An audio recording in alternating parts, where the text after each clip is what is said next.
Are we ready for reflection 3? Yes? Yes? Yes. All right. Let me. Okay, here we go.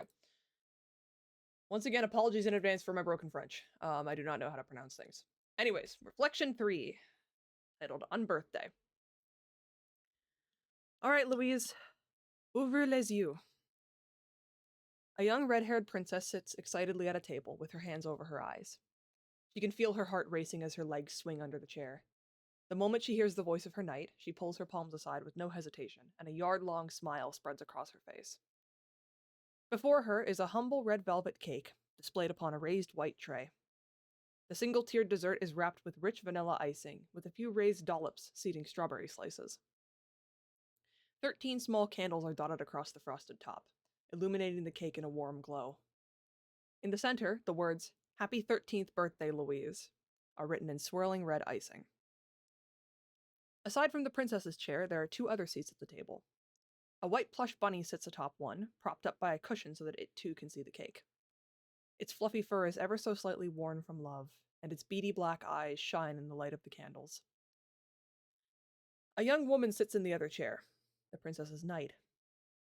Her long, dark hair is pulled into a tight braid over her shoulder, and her sapphire gaze is trained softly upon the princess. "Happy birthday, Louise!" the knight says, clapping her hands together a few times. "I hope you like the cake. I actually made it myself this time." The princess does not respond, for she is too busy staring at the cake. Golden light from the candles reflects in her sparkling silver eyes. Her heart fills with excitement just from thinking about taking a bite. "Make a wish first," her knight says with a chuckle, seeming to notice the princess's anticipation. Enthusiastically, the princess nods. She closes her eyes, and a wish comes to mind quickly. She repeats it 1, 2, 3 silent times for good measure before taking in a deep breath and blowing out the candles. She manages to extinguish them all in one breath, and her audience applauds. "May I eat?" the princess asks, excitedly looking at her knight. "Here, give me your plate." The princess picks up her small floral-rimmed plate and hands it across the table. She watches as her knight retrieves a gleaming silver knife and cuts cleanly into the cake. The smell of frosting and strawberries dances along the princess's nose, and after a moment, her plate is returned to her. "I made sure to cut you a piece with the strawberry," the knight says, pointing a finger at the vibrant slice of berry atop the piece of cake. "Merci beaucoup, Alice," responds the princess with excitement in her voice. Picking up her own small knife and fork, she doesn't waste any time biting into the cake. The moment the flavor hits her tongue, she lets out a satisfied hum. C'est délicieux!" "It's good?" asked the knight, a hint of surprise coming through her voice. The princess nods. "Yes, it is good. You should try too." She doesn't wait to take another bite. As the knight serves herself a piece of the cake and tastes it for herself, her eyes widen slightly. "Wow, it is good," she mutters, and then lets out a slight laugh. "I was a little worried the taste would be wrong. I'm not exactly the most skilled baker." "Can you make me another next year?" the princess asks between forkfuls of cake. Although the knight seems surprised by the request, she wastes no time in responding with a smile. "Sure, I can do that, but you have to finish this year's cake first." "I will." The princess wastes no time in quietly enjoying her cake. Even after finishing the slice, she can still taste the flavors lingering on her tongue. She considers drinking from her glass of water, but she doesn't want to wash away this sweet aftertaste just yet. "Today is a good birthday," she thinks. She chose this day to be her birthday because she never knew what day of the year her real birthday was. Before everything, she never even thought to celebrate it. She had much more important things to worry about than birthdays. But after the book, her knight helped her pick a day of the year that would make for a good one. At the time, the princess had been skeptical of the idea of birthdays. She'd never celebrated her own, or had someone celebrate one with her. But when the day came, she quickly learned how special it was to have a birthday. Ever since her last one, she had learned the calendar and was able to count down the days until her next one. Tomorrow, she will begin counting again. "Would you like another piece?" the princess's knight asks as she finishes her last bite of cake. A conflicted expression passes across the princess's face. She does want another piece. She misses the flavor already, but she knows that she probably shouldn't be filling up on cake, even on her birthday. The knight knows this expression well. It was the princess's I need to be responsible face, and it was always a little amusing to see. How about this? The knight starts, standing from her seat at the table. Once we get back tonight, we can have more. How does that sound? A perfect compromise. That way, the princess could eat more cake soon but not feel as bad about it. She nods enthusiastically, moving to stand from her seat at the table, but is stopped by her knight. Hold on, I still haven't given you your presents yet. The knight laughs. Oh, right. The princess drops back into her seat, a little embarrassed that she forgot about such a crucial aspect of birthdays. She watches as her knight clears the table, moves the cake underneath a cover to keep it fresh, and brings back 3 wrapped boxes. The first box is very small, with modest white wrapping paper and a little card attached to it. The second is a flat package, padded with squishy bubble wrap inside to keep its contents safe. The third box is the largest, though not huge by any means, and is covered in cute floral wrapping paper tied with a blue bow. The knight places the 3 presents down on the table and returns to her seat. Let me know if you need help reading any of the cards, she offers. The princess can feel her heart pounding with excitement, her eyes widening as she looks at the presents. She can't help but take a moment to wonder what's inside of each one, before reaching for the small box first.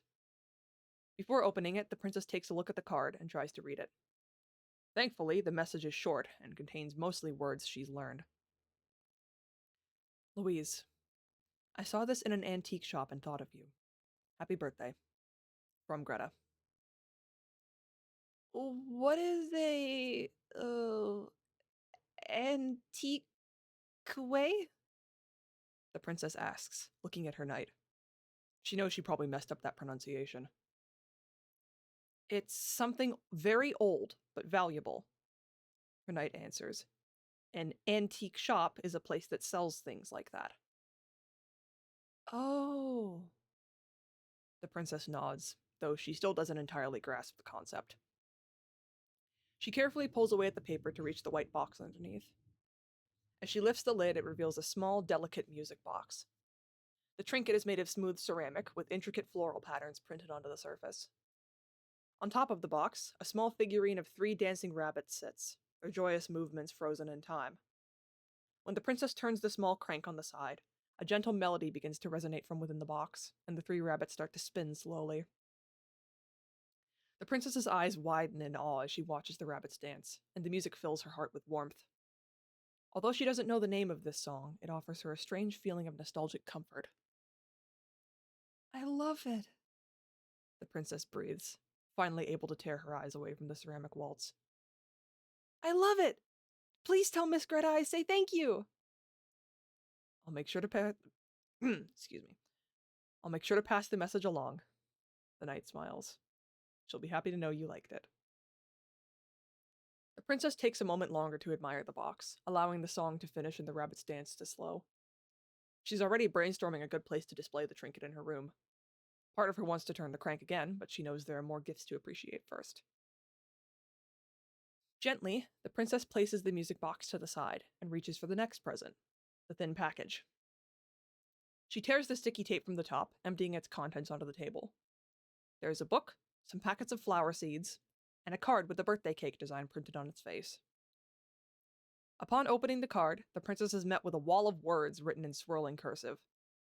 The sight of the intricate handwriting makes her head spin, and sheepishly, she looks up at her knight. Can you read for me, please? She asks, passing the card across the table. The knight takes the card without any hesitation. Don't worry, Hugh's handwriting can take some getting used to. She laughs. Opening the card, she begins to read. Sorry. Dearest Louise, Shinji and I send you the warmest birthday wishes from London. We hope that you are having a special day, and that the cake Alice made was delicious. The gifts we chose for you may be modest, but there is deep intent behind them. From myself, I send you a copy of The Velveteen Rabbit. I know you have been making great leaps in your quest to learn English, and I thought you might enjoy having something to read with your newfound knowledge. This book is a classic tale, and the edition I chose contains some beautiful illustrations. I would love to hear your thoughts on it when you finish. I think you will quite like the story. Shinji sends you 2 kinds of flower seeds from his shop that he picked out for you and Alice's home. The first is a packet of daisy seeds, which, in his words, represent innocence and purity. The second packet is orchids, which he says symbolize fresh beginnings. He chose these specifically with you in mind and says he would love to see photos of them when they are grown. The 2 of us look forward to when we can see you and Alice again. Shinji says to give your plush rabbit a big squeeze from him. Once more, happy birthday to you, Louise. Regards, Hugh Turner and Shinji Matsuda. The second signature at the bottom is written in a different handwriting than the rest of the letter. The princess can't help but feel honored by how much thought her friends put into the gifts they chose. She takes a moment to examine each one closer, marveling over the beautiful-looking flowers on the seed packets and the detailed illustrations in the book. I want to read this book and plant these flowers! The princess exclaims happily. Can we do that later? You bet we can, her knight replies. I think I still have the pots from the last time Shinji sent me seeds. So many exciting things to do, the princess thinks. But for now, there's still one present left to open. The princess takes the final wrapped box in her hands and starts to pull away at the paper. She doesn't need a card to know that this one is from her knight. Beneath the paper is a rectangular box, and when the princess opens the lid, her eyes are met with a bundle of fabric. Upon lifting it out of the box, the fabric unfolds to reveal its form. A pastel yellow dress the color of spring flowers. White lace decorates the garment, running along the breezy skirt and poofy sleeves.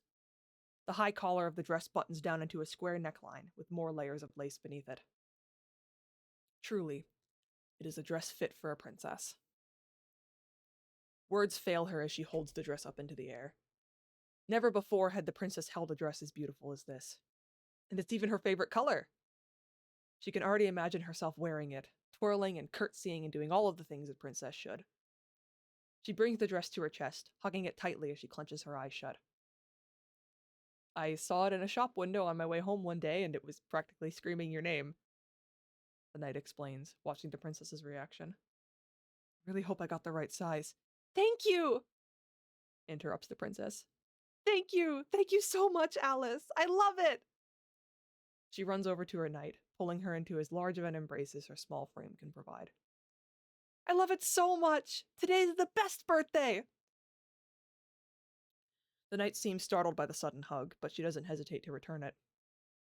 Hearing the young princess laugh brings a smile to her face. I'm so happy you like it, she says softly, giving the princess a squeeze. I want to wear it today! It's my birthday dress! The princess giggles, releasing her knight. Can I? You don't have to ask me! The knight replies with a slight chuckle, ruffling the princess's vibrant red hair. Go put it on. I'll clean up the table while you do. Excitedly, the princess dashes away into her room, bringing her new dress with her. She then realizes that in her hurry, she had forgotten her other gifts and runs back out quickly to gather them. She places the music box, book, and flower seeds down upon her white wooden desk for now, deciding that she'll find permanent homes for them later. Sorry. The princess then wastes no time changing into her new dress. She struggles with the zipper on the back, but is eventually able to pull it up all the way. Then she rummages through her dresser, retrieves a pair of white tights with stitched flower patterns, and pulls them up over her legs. Goodness gracious. Now for the final piece. The princess picks up a fluffy white bow from on top of her dresser. The fabric is soft and voluminous, and there's a silver clasp on the back to hold it in place. She positions herself in front of the circular mirror atop her dresser, carefully pulls her hair back into the bow, and closes the clip with purpose. With that finishing touch in place, the princess takes a moment to look at her reflection. Her heart is filled with happiness at seeing herself in an outfit so pretty, and she can't help but examine herself closer. Her hair, clean and vibrant and lacking any knots. Her nails, free of dirt and grime beneath them. If it hadn't been 2 years, she would think she was dreaming. 2 years since leaving the book. The passing thought strikes a realization in the princess as she considers the reflection in the mirror. A reflection she knows is her own, but not the one she had grown used to. The little changes. Her height, her voice, her face. The things that she had gotten so used to during her stasis within the book were growing more different by the day. The longer the princess looked at herself, the more she noticed them. After such a long time being stuck at 11 years old, how could she not notice? For just a moment, a smile in the mirror falters. The princess is pulled from her thoughts when she hears a knock at her door. Louise, are you ready to go? The voice of her knight comes from outside of the room, and the princess tries to pull herself together. Come in, she sputters, before realizing that wasn't what her knight had asked. Regardless, her knight enters the room and walks over to where the princess stands. Oh, look at you! The knight speaks excitedly. Did I get the right size? How does it feel? Very soft, the princess responds, though not with the same energy as when she had left the table moments ago. Despite her mind lingering on her reflection, she tries to distract herself by doing a small twirl. The layered skirt blows out around her, bringing a small smile back to her face. The knight seems to notice something is off with her princess, though. Is everything all right, Louise? Turning her eyes to the floor, the princess briefly contemplates whether or not to say what she's thinking. Today is her birthday, and she would hate to sour the mood right when her knight is about to take her outside. She knows that if she tries to cover it up, though, it'll just worry her knight even more, and she doesn't want to do that. Besides, perhaps talking about it will help her sort her thoughts out. So, after that brief moment of deliberation, the princess speaks quietly. I am getting older. The expression on the knight's face shifts to mild confusion, and then her eyes widen knowingly. Oh, yeah, she says under her breath. I am sorry. I know you want to take me outside. The princess apologizes sheepishly, feeling bad that her knight is making such an expression because of her. No, it's okay, the knight answers reassuringly. She walks over to the princess's bed and sits down on the edge of the mattress. Patting the space next to her, she adds, This is more important. We can still go out afterwards. Bringing her hands together, the princess moves to sit down next to her knight. She sits in silence for a moment, trying to plan what to say before realizing she probably doesn't have all the words she wants. So, she takes a deep breath and just decides to say exactly what she's thinking instead. I was the same for so long, she starts to explain, fiddling with the fabric of her dress subconsciously. And now I see myself changing. It surprises me. Change can be scary for anyone, the knight interjects, her voice soft and comforting to the princess's ears. But it's a crucial part of growing up. Confusion crosses the princess's face. Crucial? Oh, right. The knight backpedals, embarrassment showing through her in her tone as she searches for a different word. Essential? Wait, important. It's an important part of growing up. She laughs sheepishly and adds, Sorry about that. The princess giggles. It is okay. Thank you. She pauses for a moment and then continues. I am not used to growing, though. I see myself change so much already, and I see you, Alice. And I think one day I will have a birthday, and I will look in the mirror, and I will look like you. And it will happen fast. It already feels fast. Does that thought scare you? The princess's knight inquires. Such a question makes the princess pause and consider her feelings. To live a lifetime and more where you don't grow older, but then suddenly leave that stasis and be greeted by mortality. To be met with a changing face, a changing body, and a changing voice. To realize that someday you will have your last birthday. But oddly, as the princess considers these things, the emotion she feels deep within her heart is not fear. With Carnet, before the looping, I thought I was happy. The princess begins to speak once again, her expression distant and pondering. But forever is lonely. I think I was always going to get sad staying the same, no matter what I did. When I left, I did not think about changing or getting older. She continues. It is scary, yes, but it is also exciting. I'm getting to do so many things because of change. I get to have birthdays and watch the seasons again. The more she talks, the more the princess's smile returns. She thinks back to her first winter after leaving the book, when she got to see delicate white snow for the first time since Paris. The first time after a lifetime of eternal spring. At the time, she couldn't help but think about her rabbit, and how it would have blended in so perfectly with the snow that it would have become invisible. I look in the mirror, and I see myself growing. The princess gazes across the room and into the mirror on her dresser. She catches a glimpse of her reflection in the mirror looking back at her. But I also see myself happy. I see that I'm living the life I wanted and changing for good. One day, I will look, and I will see myself as an adult like Alice. And on that day, I will think, I have finally lived. So, yes, I am scared. The princess finishes her thought, turning to look at her knight again. But I think that's okay. The princess wasn't expecting to see tears on her knight's face. Alice? The princess asks, worry showing through in her voice. She would think that she made her knight sad if those tears weren't accompanied by a smile. Quickly, the knight wipes away her eyes on her sleeve. Yeah, I'm good. She sputters, laughing the remaining tears away. I'm just so proud of you, Louise. I want you to know that. Words as kind as those fill the princess's heart with an insurmountable joy, and she can't help but smile. All right, well, what do you say we keep the birthday train rolling and go out somewhere? The knight says, electing to continue the day's plans now that such an important topic had been resolved. Anywhere in the city you want. Then we can come back home and eat more cake. How does that sound?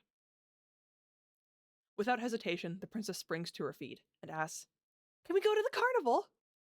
Carnival it is. Don't forget to bring Carnet with us. I won't. The princess grabs a light pink fabric backpack from off of her desk chair and runs out into the living room. She takes the white plush bunny from its seat at the birthday table and carefully situates it inside of the backpack with its paws hanging out over the edge. She then quietly slips on her shoes and steps out into the kingdom of New York City. Her knight is already waiting outside and locks the door to their palace behind her. This palace is much bigger than the previous palace that the princess and her knight had lived in. She learned it was called a townhome and was very excited when her knight announced they were moving into it not long ago. She felt very grateful that her knight was able to provide such a wonderful space for her to live. Yes, the princess was happy. Truly happy. Even if it meant she had to change, she would not trade this life for any other. All right, Louise, let's go! With a spring in her step, the princess walked alongside her knight, ready to embrace the coming change. After all, it was her birthday, and this life was her wish. And here is the companion art for the chapter. What did we think?